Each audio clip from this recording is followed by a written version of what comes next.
তো hi guys, Shekhar অফিসিয়ালে তোমাদের স্বাগত জানাই। আজকে আমরা চললাম হলো জ্যোতিকুঞ্জ পার্কের দিকে, আমি আর আমার বন্ধু। দেখো আমার বন্ধু কিছু বলবে, তোমরা শোনো। তো আমরা পুজোর ঠিক বুঝতে পারছি, পুজো প্রায় চলে এসেছে। একটু ক্যামেরা ঘোরালে দেখতে পাবেন সব কাশফুলের গাছে এখানে পুরো এরিয়াটা ভরে আছে। একটু দেখিয়ে দিই। এই যে সব কাশফুলে সব ভর্তি, এই যে একবারে। এদিকেও কম বেশি আছে, কিন্তু এদিকে অত নাই। এই যে হালকা, এদিকে হালকা। এই যে আমার বন্ধু, এই যে আমরা হলো। তো এই কাশফুলগুলোই আমাদেরকে জানিয়ে দেয় যে পুজো ঠিক চলে এসেছে। পুজোর এই মরশুম কাশফুল আরও জাঁকজমক করে তুলে তোমরা জানোই। যাই হোক, আমরা প্রায় চলে আসলাম। আসলে আমরা ঘুরতে বেরিয়েছি, অনেকদিন ঘুরতে বেরোনো হয় না, তাই ঘুরতে বেরানোর সাথে সাথে আমরা ভাবলাম যে ঘুরতে বেরিয়েছি তো একটু ভিডিও বানিয়ে নিই, দেখি তোমাদেরকে মোটিভেশন করতে পারি কিনা, তোমাদের মন জয় করতে পারি কিনা। সেই অনুযায়ী আমরা একটা ছোট্ট করে ভিডিও বানাবো, ঠিক আছে? আর তোমাদের যদি ভালো লাগে, তোমরা যখন ভিডিওটি দেখে নিয়েছো তো এখন বাড়িতে বসে না থেকে তোমরাও ঘুরতে বেরাও। হ্যাঁ, তো আমাদের মতো ভিডিও বানিয়ে সবাইকে ছাড়ো এবং সবাইকে বলো সবাই যেন ঘুরতে বেরায়। এই বলে এই ছোট ভিডিওটা এখানেই আমি দেখা হচ্ছে জ্যোতিকুঞ্জ পার্কে। তো গাইস দেখতে পাচ্ছ কাশফুল, এই যে দেখো কাশফুল, কত কাশফুল। এই যে কাশফুল, আর মাত্র কয়েক দিনের অপেক্ষায় আমাদের পুজো চলে আসছে সামনে।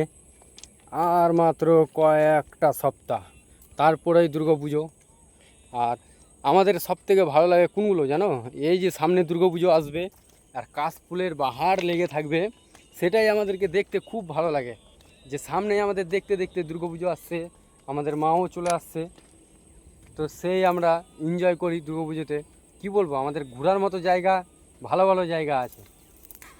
বাবাই কিছু বল। তো গাইস দেখছো, আমি কাশফুল দেখে থাকতে পারলাম না। আমি দেখতে পাচ্ছ কাশফুলগুলো তুলতে শুরু করেছি একটা একটা করে। তো আমাদের এটা হলো আবেগ, ঠিক আছে? আমাদের হলো গর্ব, আমরা বাঙালি। আর বাঙালির সব থেকে বড় উৎসব মানে দুর্গাপুজো। আর দুর্গাপুজোর ভিতরেই আমরা সব কিছু করি, ঠিক আছে? যেখানে যাওয়ার, ঘোরা টুরা সব কিছু। আমাদের মাত্র 4 দিন, 4 দিনে আমরা যা মানে মজা আনন্দ পাই না, খুব ভালো আনন্দ পাই। গাইস দেখতে পাচ্ছ, আমরা কাশফুল দেখে কাশফুলটা না নিয়ে থাকতে পারলাম না। এখানে দেখো আরও প্রচুর প্রচুর কাশফুল। হ্যাঁ, তো তোমরা দেখছোই। আর প্লাস আমরা প্রায় জ্যোতিকুঞ্জ পার্কের দিকে পৌঁছেই গেলাম। ওই যে আমাদের জ্যোতিকুঞ্জ পার্ক, ওই যে চলে আসলাম। তোমাদেরকে জুম করে দেখাচ্ছি, ঠিক আছে? ওই যে নারকেল গাছটা দেখা যাচ্ছে, নারকেল গাছের ওই জায়গাটাই হলো জ্যোতিকুঞ্জ পার্ক। এই যে দেখো, ওটা হলো জ্যোতিকুঞ্জ পার্ক। আর জ্যোতিকুঞ্জ পার্কের সামনে যে তোমাদেরকে সবটা দেখাচ্ছি, ঠিক আছে? দেখতে পাবো সেরা সেরা একটা জিনিস। এই যে দেখো সূর্য আস্তে আস্তে কীভাবে অস্ত হয়েছে। এই যে দেখো, এই যে দেখো সেরা মুহূর্ত। এই যে দেখো সেরা ভিডিও ছবি। এই যে তোমাদের সামনে দেখাচ্ছি জ্যোতিকুঞ্জ পার্ক। এই যে জ্যোতিকুঞ্জ পার্ক। এই যে দুঃখের বিষয় যে আমরা যেতে পারলাম না, কি বলবো, কিছু করা নাই, আমাদের একটু কাজ পড়ে গেল, ওই জন্য আমরা ভিতরে ঢুকতে পারলাম না। এরপরে আর একদিন আসবো, তোমাদেরকে দেখাবো, ঠিক আছে? অবশ্যই। আর ভিডিওটা যদি ভালো লাগে, like, comment, share and subscribe করতে ভুলো না।